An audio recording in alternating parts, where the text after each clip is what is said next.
Hello friends, कैसे हैं आप सभी लोग। आशा करते हैं कि आप अच्छे होंगे।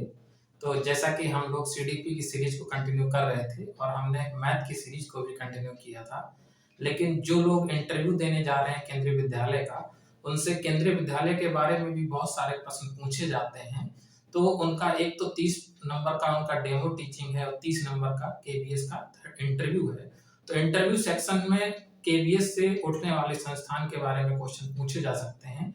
जिस संगठन में हम जॉब करने जा रहे हैं, तो ये स्वाभाविक है कि वहाँ के संगठन से संबंधित प्रश्न पूछे जाएं। इसलिए आज हमारा जो फोकस है वो इसी बात पे रहेगा कि केबीएस के जो इंटरव्यू देने जा रहे छात्र स्टूडेंट्स हैं, उनके लिए कुछ इंपॉर्टेंट फैक्ट्स जो मैंने इधर उधर से कलेक्ट किए हैं वो मैंने आपके लिए कुछ स्टडी किया है, जो बहुत ही इंपॉर्टेंट है। आप लोग देखिएगा और लेक्चर के बाद में फीडबैक जरूर दीजिएगा। तो हम लोग शुरू करते हैं। तो हम लोगों का फोकस है कि सबसे पहले हम लोग जानेंगे कुछ फैक्चुअल नॉलेज के बारे में। कुछ फैक्चुअल नॉलेज के बारे में हम लोग जानेंगे अबाउट केबीएस। अबाउट केबीएस तो हम लोगों को समझना ये है कि सबसे पहले कि इसमें टोटल ये क्या है। तो KBS is the full form of केंद्रीय विद्यालय संगठन। केंद्रीय विद्यालय संगठन इसका नाम है पूरा, इसीलिए इसको शॉर्ट में केंद्रीय को के, विद्यालय को वी, संगठन को एस, यानी केवीएस बोल दिया जाता है। इस संगठन है यानी कि एक ऑर्गेनाइजेशन है। ऑर्गेनाइजेशन है तो इसमें बहुत सारे स्कूल शामिल होंगे। तो इसमें नंबर ऑफ स्कूल्स कितने हैं? तो 1252 टोटल स्कूल हैं, यानी कि 1252 टोटल स्कूल हैं all over India including abroad. So हम लोग इसमें से देखेंगे कि 1252 में से 1248 स्कूल इंडिया में हैं, इन इंडिया, और इसमें से 4 स्कूल आउटसाइड ऑफ इंडिया हैं। आउटसाइड ऑफ इंडिया हैं ऐसा। तो टोटल इसमें संख्या है केबीएस के स्कूलों की 1252, जिसमें से 1248 इंडिया में है और 4 आउटसाइड इंडिया में है। 4 में से 3 प्रेजेंटली हैं और एक की स्टोरी अलग है जो कि भूटान की गवर्नमेंट को दे दिया गया है। तो हम लोग इसके बारे में और जानने की कोशिश करते हैं कि और क्या फैक्चुअल नॉलेज जो हमसे इंटरव्यू में पूछी जा सकती है। फॉर एग्जाम्पल के लिए कि इसका स्थापना दिवस क्या है, तो हम लोग कहेंगे कि 15 दिसंबर 1963 को इसकी स्थापना हुई थी। तो ये इसका स्थापना दिवस है। स्थापना दिवस तो केंद्रीय विद्यालय की स्थापना 15 दिसंबर 1963 को हुई थी।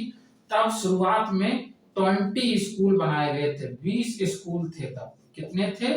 20 स्कूल स्टार्टिंग में थे।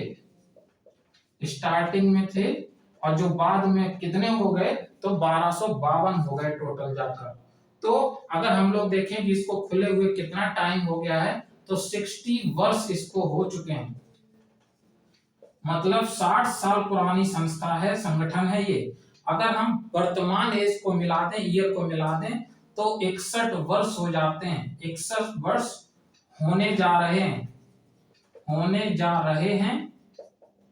अगर वर्तमान वर्ष मिला दें तो वर्तमान साल को जोड़ दें तो 15 अगस्त 1963 में अगर स्टार्ट हुआ है तो 15 अगस्त 2023 को 61 साल इसके हो जाएंगे।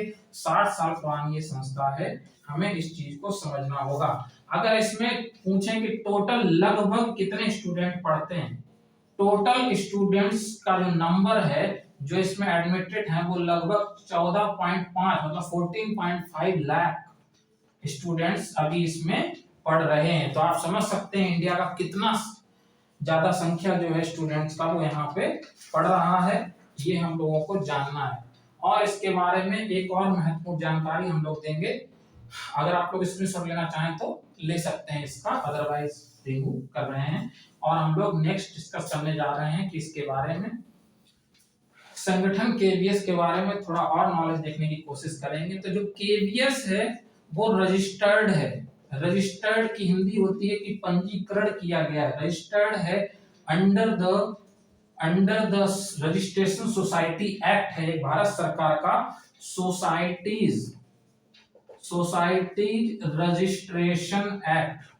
रजिस्ट्रेशन एक्ट के अंतर्गत इसको रजिस्टर किया गया, जो कब आया था? 1860 में आया था, यानी अंग्रेजों को टाइम का ये एक्ट है, सोसाइटीज रजिस्ट्रेशन एक्ट 1860। इसके अंतर्गत केवीएस एक रजिस्टर्ड सोसाइटी है। क्या है? KVS is a registered society. So it is important कि केंद्रीय विद्यालय संगठन रजिस्टर्ड सोसाइटी एक्ट 1860 के अंतर्गत एक पंजीकृत संस्था है। क्या है? पंजीकृत सोसाइटी है, पंजीकृत सोसाइटी है। तो मैं आपको हिंदी और इंग्लिश दोनों में इसलिए बता रहा हूं क्योंकि अगर ये क्वेश्चन इंग्लिश में पूछा गया तो आपको इंग्लिश में जवाब देना होगा, अगर ये क्वेश्चन हिंदी में पूछा गया तो आपको हिंदी में ही पंजीकृत सोसाइटी बोलना होगा। सोसाइटी को हिंदी में सोसाइटी ही कहते हैं। तो ये तो इसकी एक बात रही जो बहुत ही महत्वपूर्ण है, और इसकी एक बात और महत्वपूर्ण है कि यह नॉन फॉर प्रॉफिट ऑर्गेनाइजेशन है। नॉन फॉर प्रॉफिट का मतलब है, इसको हम लोग हिंदी में कहते हैं गैर लाभकारी संस्था, गैर लाभकारी संगठन है। यानी कि यह लाभ पर काम नहीं करता, बिजनेस नहीं करता, प्रॉफिट एंड लॉस पर काम नहीं करता है। यह एक तरह से भारत सरकार भारत के बच्चों को बारे में, भविष्य के बारे में बिना लाभ से ऊपर उठकर सोचने की कोशिश करता है और एजुकेशन की गुणवत्ता को प्रोवाइड कराता है। इसलिए केवीएस संगठन नॉन फॉर प्रॉफिट ऑर्गेनाइजेशन है, गैर लाभकारी संस्था है। तो ये एक महत्वपूर्ण बात हो गई, और हम लोग इसके बारे में कुछ और जानने की कोशिश करेंगे जो बहुत ही महत्वपूर्ण हो सकता है आपके आगे आने वाले फ्यूचर के इंटरव्यू में। तो हम लोग जानते हैं, तो वर्तमान में जो कमिश्नर हैं, कमिश्नर कौन है वर्तमान में, यह हमें जानना होगा। तो कमिश्नर है निधि पांडे। कौन है? निधि पांडे वर्तमान में प्रेजेंट टाइम में कमिश्नर है। हम लोगों ने देखा कि 1252 टोटल स्कूल था, इसमें से 1248 को अलग कर दिया गया है और 4 स्कूल्स को अलग कर दिया गया। ये जो 1248 है ये इन इंडिया है, यानी कि भारत में है। 4 में से 3 हम लोगों को जानकारी है, इसमें से फर्स्ट, सेकंड और थर्ड। तो आपका एक इसमें आता है काठमांडू में, काठमांडू में है मतलब नेपाल में है। और इसमें से एक आपका मॉस्को में है, मॉस्को किसकी राजधानी है? तो रसिया की है। और एक आपका तेहरान में है, तेहरान किसकी राजधानी है? तो ईरान की है।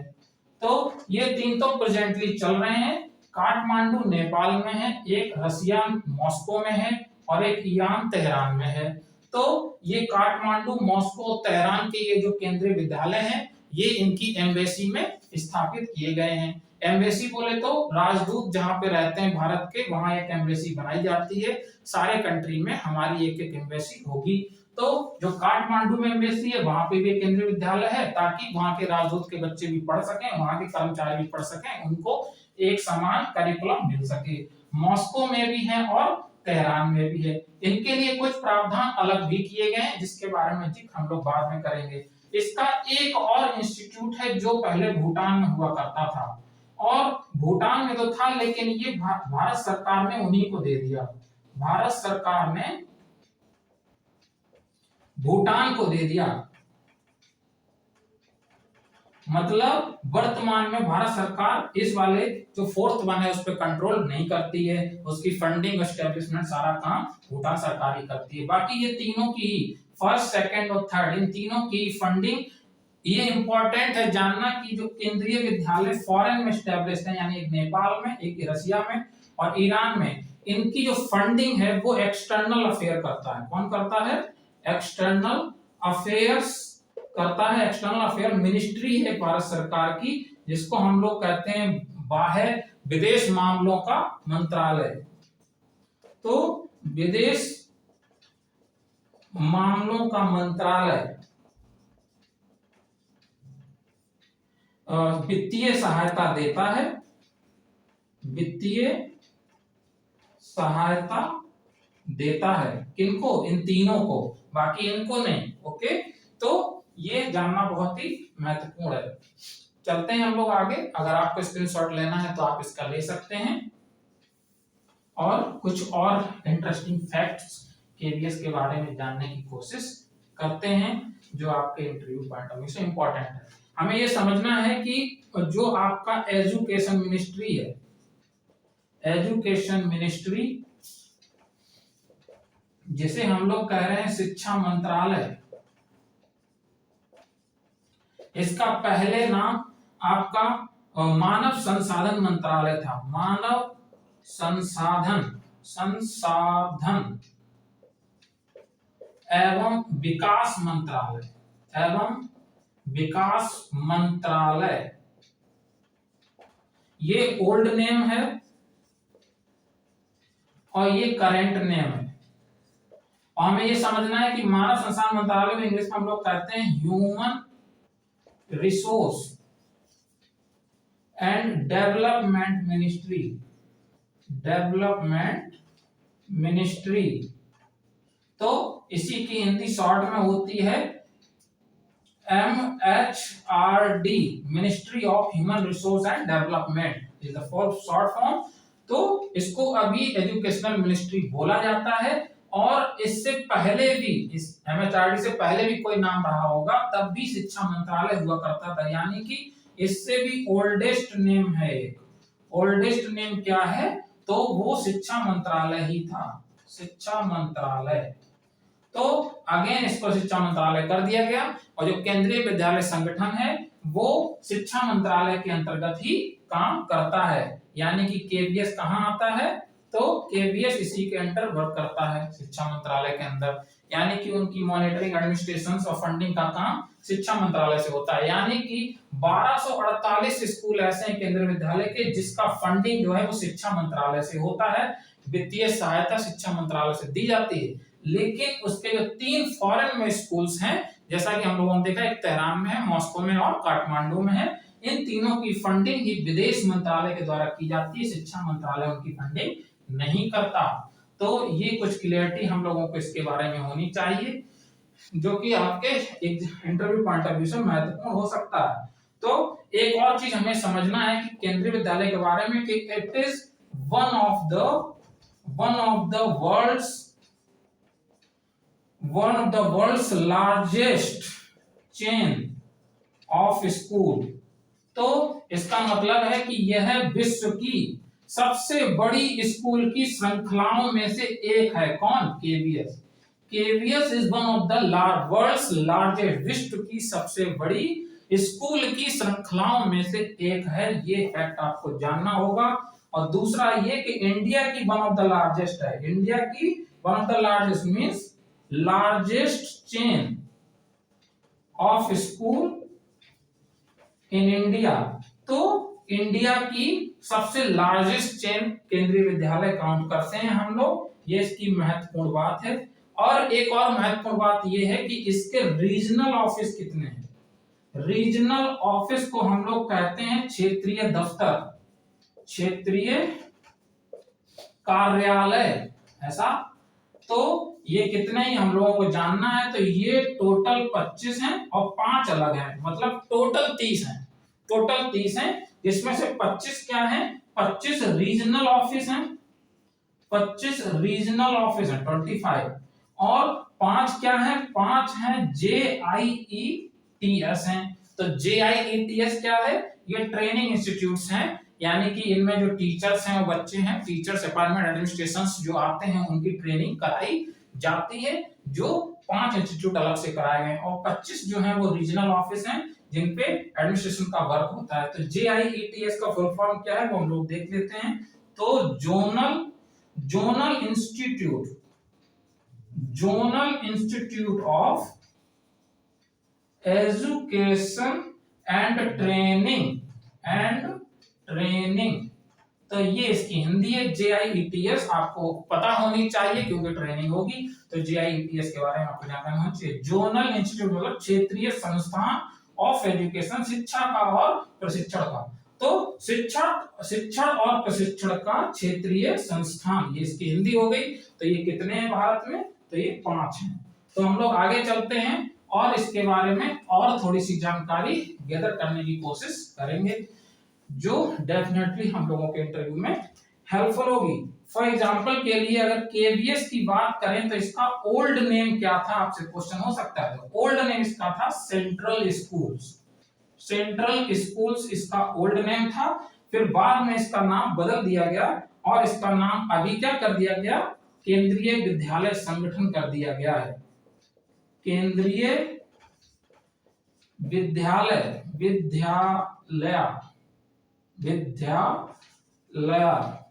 केंद्रीय विद्यालय संगठन, केंद्रीय विद्यालय संगठन, ये इसका नाम कर दिया गया है, इंग्लिश में भी और हिंदी में भी।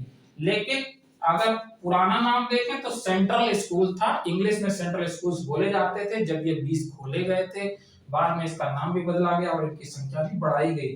तो ये हम लोग देखना, अगर कोई पूछे कि इसका हेडक्वार्टर कहाँ है, तो इसका हेडक्वार्टर दिल्ली में है। तो इसका हेडक्वार्टर कहाँ है, तो दिल्ली में, ये हमें समझना होगा। अब हम लोग कुछ इसके करिकुलम के बारे में कुछ इंपॉर्टेंट फैक्ट देखते हैं, जो कि बहुत ही इंपॉर्टेंट है, जिनके बारे में कंफ्यूजन हमेशा रहता है। इवन ये तो हम लोगों के एग्जाम्स में भी आ जाता है, जब आप लोग टीचिंग के एग्जाम्स के लिए जाते हैं। For example Sanskrit is the compulsory language. Compulsory language, आवश्यक भाषा है जो पढ़ाई जाती है, संस्कृत। तो कहां से कहां तक, क्लास 6 to 8 तक के बच्चों को संस्कृत पढ़ाई जाती है as a subject of the optional. और ये क्या है, अगर हम लोग बात करें 9th 10th से लेकर 11th 12th तक, ये संस्कृत लैंग्वेज कैसी है, ऑप्शनल लैंग्वेज है। Sanskrit is an optional language. Optional language मतलब बच्चा चाहे तो ऑप्शनल लैंग्वेज। तो इसका मतलब बच्चा चाहे तो चॉइस है उसपे कि वो ले भी सकता है, नहीं भी ले सकता, लेकिन 6 to 8 कंपलसरी है, पढ़नी ही पड़ती है बच्चों को, ये इंपॉर्टेंट है। पहले का सिस्टम ये था कि पहले संस्कृत नहीं पढ़ाई जाती थी, पहले अदर लैंग्वेज को चूज कर लिया जाता था। For example German language optional language हुआ करती थी अधिकतर केंद्रीय विद्यालय के संगठन में, लेकिन 2014 के बाद से संस्कृत को कंपलसरी लैंग्वेज कर दिया गया। लेकिन 9 to 12 तक जो है आपका ऑप्शनल सब्जेक्ट रहता है, ये हमें समझना होगा। लेकिन यहीं पर डिफरेंसेस आ जाता है, जो 3 इंस्टीट्यूट फॉरेन में हैं उनके लिए थोड़ा सा छूट दिया गया है इस कंपलसरी लैंग्वेज के सिस्टम में। वो छूट क्या है, मॉस्को में, in Moscow students are given an opportunity to choose French means France की लैंग्वेज, और रशियन लैंग्वेज एज थर्ड और सेकंड लैंग्वेज। ये इंपॉर्टेंट है, थर्ड और सेकंड लैंग्वेज, ये हमें इंपॉर्टेंट है, जानना चाहिए कि जो मॉस्को में स्टूडेंट्स पढ़ते हैं, मतलब कि मॉस्को में केंद्रीय विद्यालय, वहां पे उनको ये अपॉर्चुनिटी दी जाती है कि वो फ्रेंच और रशियन लैंग्वेज को चूज कर सकते हैं अपनी थर्ड और सेकंड लैंग्वेज के रूप में। तो ये चॉइस क्यों दी गई, बिकॉज ऑफ डिप्लोमेटिक आंसर की वजह से, यानी कि फॉरेन एक्सटर्नल अफेयर की फंडिंग की वजह से वो ये चाहते हैं कि उनके रिलेशंस अच्छे रहे, वहां के लोग भी खुश रहें, तो वहां की लैंग्वेज को ऑप्शन दिया गया है, संस्कृत की लैंग्वेज को हटा के, अगर वहां के बच्चे पढ़ना चाहते हैं तो ये इंपॉर्टेंट है। और हम लोग एक और इसके बारे में एक महत्वपूर्ण फैक्ट जानने की कोशिश करेंगे, जो आपके एग्जाम पॉइंट ऑफ व्यू से बहुत इंपॉर्टेंट है। उसका नाम है विद्यालय विकास समिति। विद्यालय विकास समिति, तो इसकी इंग्लिश होती है स्कूल डेवलपमेंट कमेटी। विद्यालय स्कूल डेवलपमेंट कमेटी। तो ये कमेटी क्या करती है, मैनेजमेंट करती है विद्यालय विकास निधि का। किसका, विद्यालय विकास निधि, इसका मैनेजमेंट करती है। इसको इंग्लिश में कहते हैं school development fund. Development development fund, तो SDF भी कह देते हैं शॉर्ट में। तो इसका क्या करती है, मैनेजमेंट करती है, यानी जो भी बच्चों से, गवर्नमेंट स्कूल के बच्चों से फीस ली जाती है वो पैसा पर्टिकुलरली उसी स्कूल के डेवलपमेंट में लगाया जाता है, किसी और स्कूल के लिए नहीं जाता है। यही बात हमें समझनी होगी। तो ये एक महत्वपूर्ण बात है, इसको हम लोग हटाते हैं और कुछ और जानने की कोशिश करते हैं केंद्रीय विद्यालय के बारे में। फॉर एग्जाम्पल के लिए एक क्वालिटी काउंसिल ऑफ इंडिया है, क्वालिटी काउंसिल ऑफ इंडिया। इसको क्या कहते हैं हम लोग, इसको कहते हैं भारतीय गुणवत्ता परिषद। तो भारतीय गुणवत्ता परिषद क्या करती है, ये भारत में एजुकेशन की फील्ड में क्वालिटी को असेसमेंट करने की कोशिश करती है, और उसने 3 केंद्रीय विद्यालय हैं जिनको टॉप पे रखने की कोशिश की है। तो टॉप 3 रैंकिंग दी है, top 3 KVS, qualified the quality council of India. For example के लिए KVRK पुरम ऐसा, और एक और है आपका KVIIT पोवाई, और एक है आपका KV भिंगा। तो ये 3 हैं जिनमें टॉप 3 है, ये 3 जिनको असेस किसने किया है, QCI ने किया। इसको शॉर्ट में हम लोग QCI बोल देते हैं। क्वेश्चन आपसे आ सकता है QCI का फुल फॉर्म क्या है, तो क्वालिटी काउंसिल ऑफ इंडिया है। ये क्या करता है, एजुकेशन फील्ड में क्वालिटी को असेस करने की कोशिश करता है, उसके आधार पे रैंकिंग देने की कोशिश करता है, एक्रीडेंशियल करने की कोशिश करता है, जिसमें से इसने 3 स्कूल को टॉप पे रखा है। तो ये बात हमें जाननी होगी। तो ये तो एक महत्वपूर्ण बात है। तो इन्हीं केंद्रीय विद्यालय से बहुत सारे बच्चे जो साइंस की फील्ड में टॉप 1% लाते हैं, उनके लिए एक फेलोशिप चलाई जाती है जिसे हम लोग कहते हैं इंस्पायर फेलोशिप, इंस्पायर फेलोशिप। तो ये साइंस को प्रमोट करती है, किसको प्रमोट करती है, साइंस को प्रमोट करती है। तो इस अगर ये साइंस को प्रमोट करती है तो आपसे इंस्पायर का फुल फॉर्म पूछा जा सकता है। इंस्पायर का फुल फॉर्म क्या है, तो इंस्पायर का फुल फॉर्म है innovation in science, innovation in science pursuit for inspired research, ऐसा। तो innovation in science pursuit for inspired research, ये फुल फॉर्म है इंस्पायर का। ये फेलोशिप है जो गवर्नमेंट देती है, सेंट्रल गवर्नमेंट, उन लोगों को जो साइंस में अट्रैक्ट होते हैं, उन अच्छे स्टूडेंट्स को जो टॉप 1% पे आते हैं और जो IIT से क्वालिफाइड होते हैं और जो KVY के थ्रू आते हैं, केंद्रीय विकास प्रोत्साहन किसान विकास प्रोत्साहन योजना के अंतर्गत भी बच्चों को यही इंस्पायर फेलोशिप दी जाती है। ये जानकारी हम लोगों को होनी चाहिए। बहरहाल ये जानकारी इतनी इंपॉर्टेंट नहीं है जितना हम लोगों को केंद्रीय विद्यालय के बारे में जानना है। तो हम लोग इसके बारे में थोड़ा सा और जानने की कोशिश करते हैं। अगर हम लोग इसके ऑर्गेनाइजेशनल चार्ट को देखें, ऑर्गेनाइजेशनल चार्ट को हम लोग देखें, मतलब संगठनात्मक चार्ट क्या है, कैसे संगठन पूरा कार्य करता है, तो सबसे टॉप पे इसमें कमिश्नर होता है, जिसका नाम हम लोग अभी देख चुके हैं, निधि पांडे कमिश्नर इसकी हैं। और इसकी 2 इसमें जो है एडिशनल कमिश्नर होते हैं, एडिशनल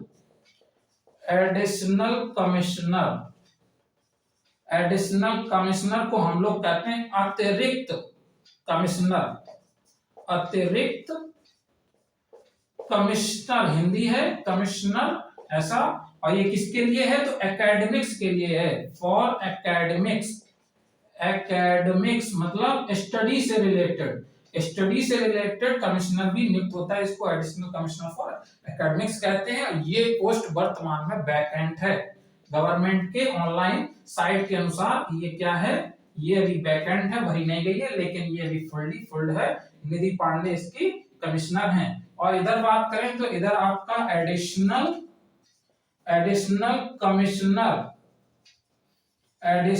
कमिश्नर फॉर एडमिनिस्ट्रेशन, तो ये क्या है, अतिरिक्त कमिश्नर है फॉर प्रशासन के लिए। तो एडमिनिस्ट्रेटिव प्रॉब्लम की टेक केयर करने के लिए, प्रशासन मैनेजमेंट की देखभाल करने के लिए किसको, एडिशनल कमिश्नरेट को रखा गया है। अगर इसी वैकेंट पोस्ट के आगे अगर हम लोग बात करें तो इसमें ज्वाइंट कमिश्नरेट भी होता है, जिसको हम लोग कहते हैं संयुक्त कमिश्नर। संयुक्त कमिश्नर, संयुक्त कमिश्नर भी है जो एकेडमिक्स के लिए, किसके लिए है, एकेडमी के लिए, एकादमिक के लिए है। ऐसे ही एक और है ज्वाइंट कमिश्नर फॉर ट्रेनिंग, तो संयुक्त सचिव, संयुक्त कमिश्नर, कमिश्नर किसके लिए है ये, तो ये है प्रशिक्षण के लिए, ऐसा यह है प्रशिक्षण के लिए। एक अलग से कमिश्नरेट के अंदर एक ही पोस्ट और होती है जिसको हम लोग कहते हैं ओएसडी, ओएसडी फॉर डिफेंस। तो ये सिक्योरिटी पर्पस से डाले जाते हैं डिफेंस को, इवन इनको ये लोग इंटरव्यू में भी यूज करते होंगे। तो एक यहाँ पे सुपरिंटेंडेंट इंजीनियर भी कमिश्नरेट के अंदर आता है। कौन है, सुपरिंटेंडिंग इंजीनियर। तो इससे में समझ में आ रहा है कि इसका केंद्रीय विद्यालय का प्रशासनिक संगठन क्या है कि कमिश्नर सिस्टम है। कमिश्नर है इसकी निधि पांडे वर्तमान में, उनके अंदर एक सुपरिंटेंडेंट इंजीनियर होगा। इनके अंदर ही काम करते हैं अतिरिक्त कमिश्नर फॉर एकेडमी और अतिरिक्त कमिश्नर फॉर प्रशासनिक सेवा। लेकिन ये दोनों ही पोस्ट अभी वैकेंट हैं। और अतिरिक्त एकेडमिक के अंतर्गत आता है कि संयुक्त कमिश्नर फॉर एकेडमिक एंड संयुक्त कमिश्नर फॉर ट्रेनिंग। ऐसे ही एक और इसमें ओएसडी डिफेंस के ऑफिसर्स को भी शामिल किया जाता है। ये ऑर्गेनाइजेशनल इंफॉर्मेशन है जो यहाँ पे इंपॉर्टेंट है हम लोगों के केवीएस इंस्टीट्यूट के लिए, इंफॉर्मेशन के लिए, इंटरव्यू के लिए। तो हम लोग अब आगे चलते हैं और थोड़ा और सीखने की कोशिश करेंगे। और हम लोग इसके फीस स्ट्रक्चर के बारे में थोड़ा सा देख लेते हैं कि इसमें एडमिशंस कैसे होते हैं और क्या सिस्टम है इसका, जो इंपॉर्टेंट फीचर है। तो फीचर्स फॉर केवीएस हम लोग देखेंगे। इसमें पहला फीचर हम लोग देखते हैं क्या है कि कॉमन टेक्स्ट बुक है। कॉमन टेक्स्ट बुक है all over India, even all over world. जो 3 इंस्टीट्यूट और स्कूल्स बाहर हैं, फॉरेन में हैं, उनमें भी कॉमन टेक्स्ट बुक यानी पुस्तक काम करती हैं। फॉर एग्जांपल एनसीईआरटी बुक काम करती हैं, एनसीईआरटी बुक्स काम करती हैं, ये इंपॉर्टेंट है। और क्या है कि बाइलिंगुअल मीडियम है, bilingual KVS medium for learning, ये इंपॉर्टेंट है। अधिगम के लिए द्विभाषा सूत्र का उपयोग किया जाता है, यानी हिंदी और इंग्लिश 2 चीजें तो कंपलसरी सिखाई ही जाती हैं। तीसरा इंपॉर्टेंट है कि all KVS are affiliated with CBSE. CBSE के अंतर्गत एफिलिएटेड है यानी संबद्ध हैं। एफिलिएटेड की हिंदी होती है संबद्ध हैं, ऐसा संबद्ध हैं। तो central board of school education, तो इसका ये फुल फॉर्म है। ये क्वेश्चन भी आपसे आ सकता है, कॉमन है बट आता पूछ सकते हैं आपसे इंटरव्यू में। Central board of school education, am I correct? If I am not, you can comment me. So central board of school education ये है आपका सीबीएसई फुल फॉर्म। और सारे के सारे केवीएस के स्कूल्स कहाँ एफिलिएटेड हैं, तो वो सीबीएसई से एफिलिएटेड हैं। बाइलिंगुअल लैंग्वेज मीडियम का यूज किया जाता है और कॉमन टेक्स्ट बुक अप्लाई होती हैं सभी पूरे ऑल ओवर इंडिया में। इवन 3 जो इंस्टीट्यूट्स या स्कूल्स बाहर है उनमें भी ये इंपॉर्टेंट है जो लागू होता है। और हमें देखना होगा संस्कृत है वो क्लास 6 to 8 पढ़ाई जाती है, हमें ऑलरेडी पता है। अगर हम लोग इसका 5th देखें, अगर इसका फीचर, तो वो है द क्वालिटी ऑफ टीचिंग। शिक्षा की गुणवत्ता इज केप्ट, रखी जाती है, रीजनेबली, तार्किक रूप से, हाई यानी उच्च रखी जाती है। तो टीचिंग क्वालिटी उच्च रखी जाती है, हाई रीजनेबली, तार्किक रूप से ऊंची रखी जाती है। वाई कैसे, an appropriate teacher pupil ratio. So teacher pupil ratio यानी कि उचित छात्र शिक्षक अनुपात को बनाए रखकर शिक्षा की गुणवत्ता बनाए रखता है केंद्रीय संगठन, ये इसका अगला फीचर है। अगर हम लोग और इसका इंपॉर्टेंट फीचर इसकी बात करें, इसके बारे में हम लोगों को पता होता है, no tuition fee, no tuition fee for boys, लड़कों के लिए कोई भी ट्यूशन फीस नहीं है अप टू क्लास 8th, ये इंपॉर्टेंट है। एंड गर्ल्स क्लास 12th, सो लड़कियों के लिए क्लास 12 तक, तो लड़कियों के लिए क्लास 12 तक, और जो लड़के हैं उनके लिए क्लास 8 तक कोई भी ट्यूशन फीस नहीं ली जाती केंद्रीय विद्यालय में, ये आप लोगों को पता होना चाहिए। इस पे कंफ्यूजन हो जाता है और क्वेश्चंस आ जाता है, तो इसमें हम लोगों को समझना होगा। और किसके लिए फ्री है, और एससी एसटी स्टूडेंट्स के लिए कंप्लीटली फ्री है, और चिल्ड्रंस जो केवीएस एम्प्लॉय है, जैसे आप भी जब अपॉइंटमेंट हो जाएंगे तो आप भी केवीएस के एम्प्लॉय बन जाएंगे, तो आपके स्टूडेंट्स को भी फ्री एजुकेशन प्रोवाइड की जाएगी केंद्रीय विद्यालय में, तो इंपॉर्टेंट है। और किसके लिए, चिल्ड्रंस ऑफ केवीएस एम्प्लॉय, तो केंद्रीय विद्यालय के कर्मचारियों के बच्चों के लिए भी शिक्षा फ्री है, एससी एसटी के स्टूडेंट के लिए भी शिक्षा क्लास 12 तक फ्री है, और क्लास 12 तक लड़कियों के लिए भी फ्री है। लेकिन जो स्टूडेंट्स हैं एससी एसटी और लड़कियों को छोड़कर, एम्प्लॉय को छोड़कर, उनके बच्चों को छोड़कर क्लास 8 तक ट्यूशन फ्री है, उसके बाद में फी ली जाती है, जिसको हम लोग पहले देख सकते हैं कि स्कूल विकास निधि में उसको जमा कर दिया जाता है, और उसी स्कूल के डेवलपमेंट के लिए, स्पेशली पर्टिकुलरली उसी स्कूल के डेवलपमेंट के लिए उस पैसे को यूज किया जाता है। तो ये तो कुछ इंपॉर्टेंट फीचर हैं जो केंद्रीय विद्यालय के बारे में हम लोगों ने देखे हैं, और भी हम लोग कुछ जानने की कोशिश करते हैं। जितना भी इंपॉर्टेंट चीज है हम लोग देखते हैं और इसको हम लोग कंसोलिडेट कर लेते हैं, क्योंकि ये हेल्पफुल होता है। अगर हम लोग बात करें इसके विजन की, कि केंद्रीय विद्यालय संगठन का विजन क्या है, तो ये देखिएगा कि KVS believes in imparting knowledge, KVS believe in imparting knowledge and nurturing the talent and enthusiasm and creativity of its students for seeking